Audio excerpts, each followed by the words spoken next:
되기 위한 꿈을 가진 사람들, 일하는 사람들이 주로 해외를 나갔지 1년 연수하러 해외 가고 이런 경우가 거의 없었습니다. 그런데 요즘은 대부분 한국의 많은 청년들이 해외 연수, 필리핀이든 호주든 영국이든 캐나다든 미국이든 대부분이 다 많은 청년들이 연수를 갔다 오잖아요. 그렇다고 해서 해외 연수 1년 가지고 그들이 야 나도 이 정도 스펙을 쌓아서 만족해 그런 마음을 갖나요? 그러지 않습니다. 그걸로 만족하는 청년들이 없어요. 뭔가를 더 해야 되는 거예요. 이거 가지고는 부족한 거예요. 아직까지 부족해요. 아직까지도 뭔가 좀 아직 미련이 남아있는 겁니다. 자격증이 2개가 되고 3개가 되고 4개가 되는데도 아직까지도 불안한 거예요. 취업에 대한 불안함이 아직까지 가득한 겁니다. 저는 라이센스라고는 운전면허증 하나밖에 없는데 어떤 분 보니까 4개, 5개, 7개까지 가지고 계시더라고요. 만족하십니까? 만족을 못하는 거예요. 더 따야 된다는 거예요. 이거 아주 부족하다는 거예요. 여러분, 이 관리도 자기가 열심히 살고 최선을 다해서 행동하는 것으로 만족을 얻으려고 했던 것 같습니다. 그의 질문이 뭐냐면, 주님, 내가 무엇을 하여야 영생을 얻겠습니까? 그는 행위를 통해서 영생을 얻을 수 있다고 생각했던 그런 사람이었다는 겁니다. 그런데 그가 아무리 수고하고 아무리 노력하고 최선을 다했지만 그러나 영원한 생명에 관련된 문제에 대해서는 그의 마음속에 만족이 없고 확신이 없고 평안함이 없는 겁니다. 불안한 겁니다. 그래서 뭔가를 더 하려고 해요. 해도 부족해요. 만족이 없어요. 마치 바닷물이 물이긴 하지만 바닷물을 먹으면 계속 갈증이 생기지 않습니까? 왜 그렇죠? 삼투압 때문에 그러지 않습니까? 우리 몸이 짜지면 더더욱 우리 몸에서는 물을 원하게 되잖아요. 그러니까 바닷물을 많이 먹으면 먹을수록 오히려 몸은 더 갈증 때문에 죽게 되어지는 겁니다.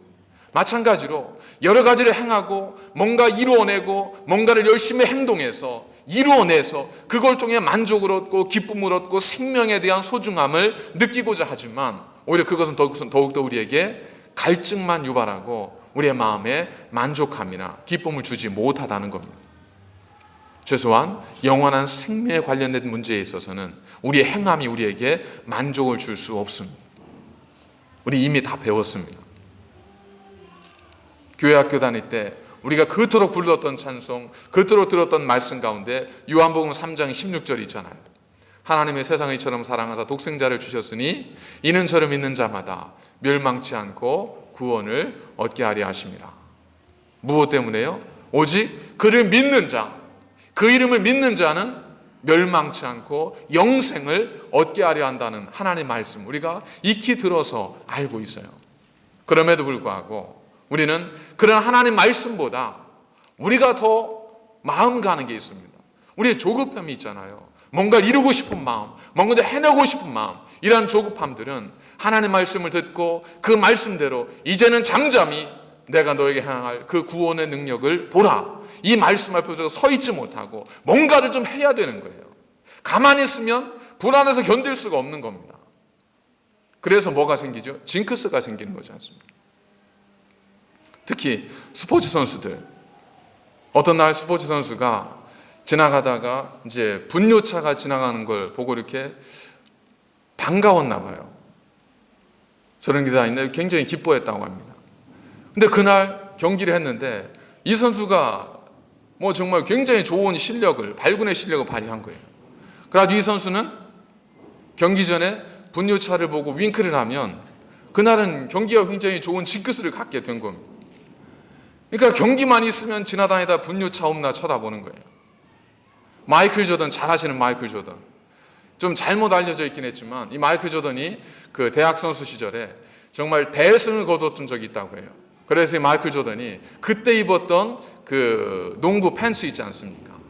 그러니까 일반 내의가 아니라 농구 팬츠. 이 팬츠를 이 마이클 조던이 선수 생활하는 동안 정말 게임에 나아갈 때마다 자기가 지금 입고 있는 그 프로팀의 팬츠 안에 그 예전에 입었던 그 낡은 팬티를 항상 입고 경기를 했다고 해요. 그런 경우 얼마든지 있을 수 있지 않겠습니까? 어떻게 하다가 주머니에 열쇠를 놓지 않았는데 설교가 예를 들어서 은혜가 넘쳐났다. 열쇠가 없어서 그런가? 이건 좀 그렇게 해봐야 되겠네. 열쇠를 빼고 오는 거죠. 이거 아무것도 아닌 것 같죠? 어떤 테니스 선수를 보십시오. 라인 밟아요, 안 밟아요? 안 밟아요. 지나갈 때도 보면 보폭을 조절해서 라인 안 밟고 넘어가요. 대부분의 테니스 선수들이 잘 보시면 라인 안 밟습니다. 그 라인 밟는 게 대단하다고, 그죠? 근데 뭐예요? 그 작은 행동이 우리에게는 보잘것없는 것, 작은 것이지만 우리 인간은 그 작은 행동 하나를 통해서 의미를 부여하고 거기에서 만족과 어떤 그 작은 행동 속에서 절대적인 어떤 안정을 추구하고 싶어하는 그런 마음이 있다는 겁니다. 그러니까 가만히 있지를 못하는 거예요. 뭔가를 해야 되는 거예요. 가만히 있는 꼴을 못 보죠. 가만히 있으면 내가 뒤처지는 것 같은 거예요. 가만히 쉬지를 못합니다. 뭔가를 해야 뒤처지지 않는 것 같고, 뭔가를 해야 내가 살아있는 것 같고. 그러나 성경에 보십시오. 주님도 가만히 계셨잖아요. 모세를 향해서는 너는 가만히 있어. 오늘날 내가 너희로 행하는 구원을 보라 그러셨지 않습니까? 때로 우리가 가만히 있어야 될 때가 있다고. 이 관리도 내가 뭘 좀 하면 영생을 얻을 수 있겠습니까? 그도 영생을 어디에서 찾은 거예요? 행위에서 찾고 있는 거예요. 뭘 해야 되는 거예요. 그래서 주님께서 이미 18절에 그리고 19절에 그의 행위를 진단하시고 그를 교정하기 위한 어떤 그 암시를 밑에 깔아두셨습니다. 그 관리가 예수님께 선한 선생님이여 내가 무엇을 하여야 영생을 얻으리까? 주님께서 뭐라고 대답하셨죠? 아마도 별 생각 없이 우리가 주님께서요? 계명을 지켰냐? 그게 아니죠. 뭐라고 하냐면 선한 선생이냐? 네가 왜 나에게 선한 선생이라고 하느냐? 하나님 외에는 하나님 한 분밖에는 선한 이가 없다 그러잖아요. 이게 왜 주님께서 이 말씀을 하셨겠어요?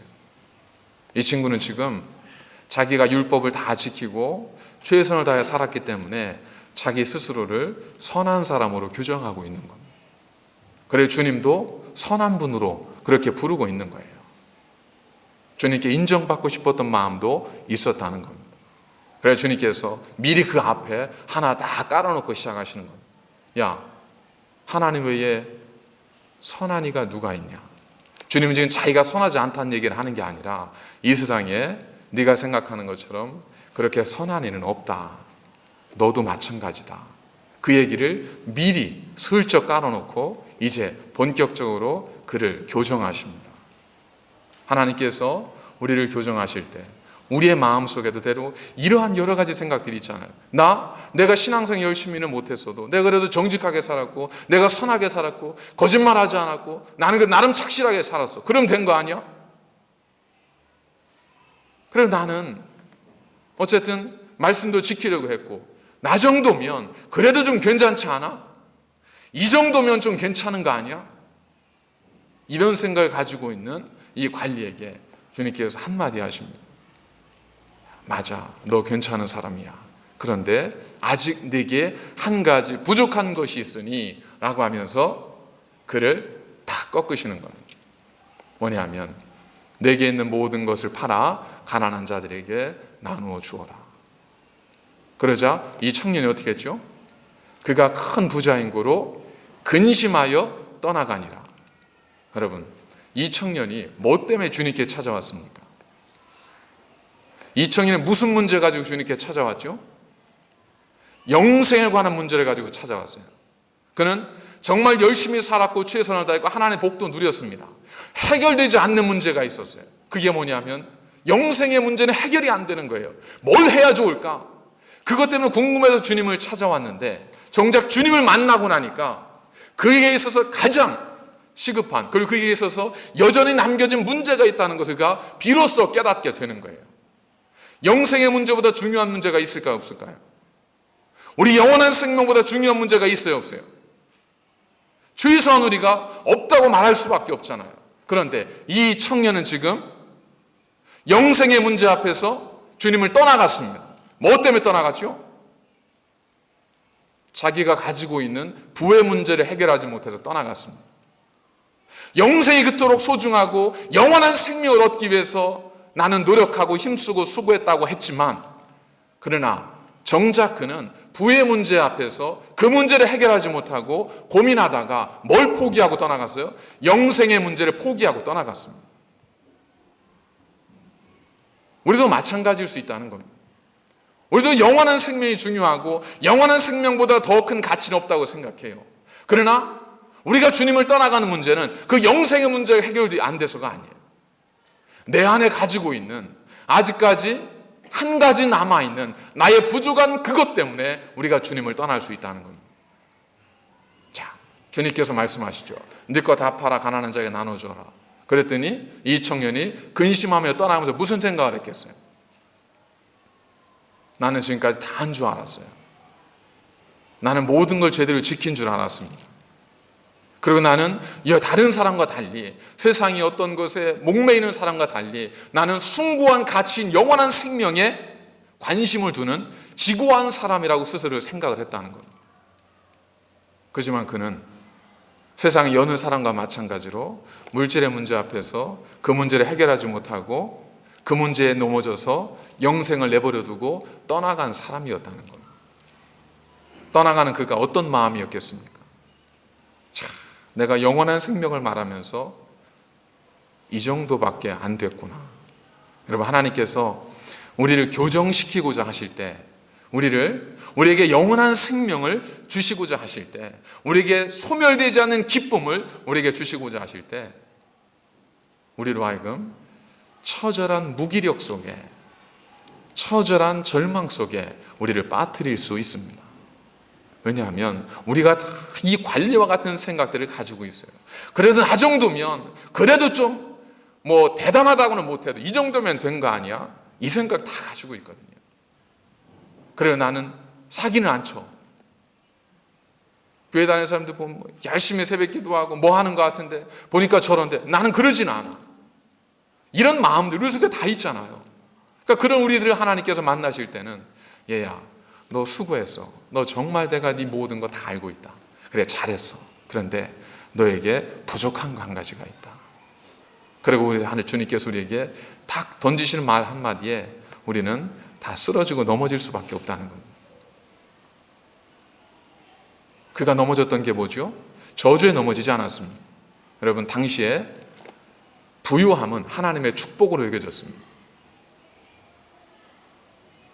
이 관리에게 있을 부유함은 지금까지 하나님의 복이었어요. 많은 사람들도, 야, 당신은 하나님께 복 받은 사람입니다. 당신은 하나님의 축복을 받은 사람입니다. 이 얘기를 다 들었다고요. 그런데 하나님이 그에게 허락하신 복이 오히려 그의 발목을 잡았습니다. 여러분, 우리는 복을 받기 원합니다. 그러나 복을 받는 것보다 더 중요한 게 있습니다. 복을 지키는 겁니다. 복을 복되게 하는 겁니다. 솔로몬이 하나님부터 지혜를 얻었잖아요. 부를 얻고 장수를 얻고 총명함을 얻었지 않습니까? 그래서 부모님들 자녀에게 솔로몬의 지혜를 주시고 막 이러지 않습니까? 여러분, 솔로몬의 말년이 어땠습니까? 솔로몬의 말년이 행복하지 않았습니다. 그 나라가 솔로몬 이후에 둘로 쪼개져 버렸습니다. 그 아들은 그 나라의 지혜 있는 노인들의 이야기를 듣지 아니하고 젊은 사람들의 이야기 듣다가 나라를 두 쪽으로 만들어 버렸어요. 그 지혜로 화평을 맺기 위해서 정략 결혼을 하다가 이방, 서방, 사방 모든 나라 우상들을 다 받아들이는 사람이 바로 이 솔로몬이었습니다. 분명 지혜는 하나님 주신 선물이었어요. 그런데 솔로몬이 그 지혜를 하나님의 복으로 지키지를 못했습니다. 그 지혜가 하나님보다 앞서서는 안 되는데 그는 하나님보다 그 지혜를 어느 순간부터 앞세우기 시작했다는 거예요. 여러분, 우리의 삶 속에 하나님보다 앞세울 수 있는 것, 우리가 하나님보다 더 귀중하게 여길 수 있는 것이 있다면 하나님의 복으로 우리에게 주신 것이라 할지라도 그것이 우리의 갈 길을 막고 우리를 넘어뜨리는 장애물이 될 수 있습니다. 개인에 따라서 그것이 무엇인지는 다 다를 수 있습니다. 나에게 부족한 것이 무엇인지는 각 개인마다 얼마든 다를 수 있습니다. 하지만 중요한 것은 내가 하나님보다 더 사랑하는 것, 내가 하나님보다 더 좋아하는 것, 내가 하나님보다 더 지키고 싶어 하는 것, 그것이 있다면 그것은 바로 우리 마음에 새겨진 우상일 수밖에 없다는 겁니다. 주님께서는 그 한 가지, 그 부족한 한 가지를 우리에게 지적하시면서 우리의 무기력함을 보게 하시고 우리 약함을 보게 하십니다. 그래서 우리가 그것을 내려놓고 다시 주께로 돌아오기를 하나님께서는 원하신다는 겁니다. 욥을 보십시오. 욥은 당대 의론자였습니다. 그는 모든 사람들로부터 인정받는 사람이었고 하나님이 인정했으니까 더 말할 거 뭐가 있겠습니까? 사탄도 인정했어요. 뭐라고 인정했냐? 하나님이 그렇게 복을 주셨으니까 욥이 그렇게 살았죠. 그래서 하나님께서 그 사단의 제안을 받아들여서 욥이 누렸던 복을 다 가져가게 하셨어요. 욥이 어땠을까요? 원망도 했습니다. 불평도 했고요. 자기의 생명에 대해서 저주까지 했었어요. 그러나 그 중간중간 그는 어떤 고백을 해요? 그는 놀라운 자신의 마음속에 있는 그 진실된 신앙의 고백을 하게 됩니다. 주시니도 여호와시오, 거두시니도 여호와시오니 여호와 이름이 찬양을 받으실지어다. 아내가 이 욥을 향해서 하나님을 저주하고 죽어 이렇게 이야기할 때 이 고백을 한 거예요. 주신 분도 여호와시오, 거두시는 분도 하나님이시라면 하나님만 찬양을 받아야 되지 않겠소? 세 친구가 와서 얼마나 욥에게 공격을 했는지, 욥이 니들은 번뇌케 하는 위로자다 그러면서 욥이 고백합니다.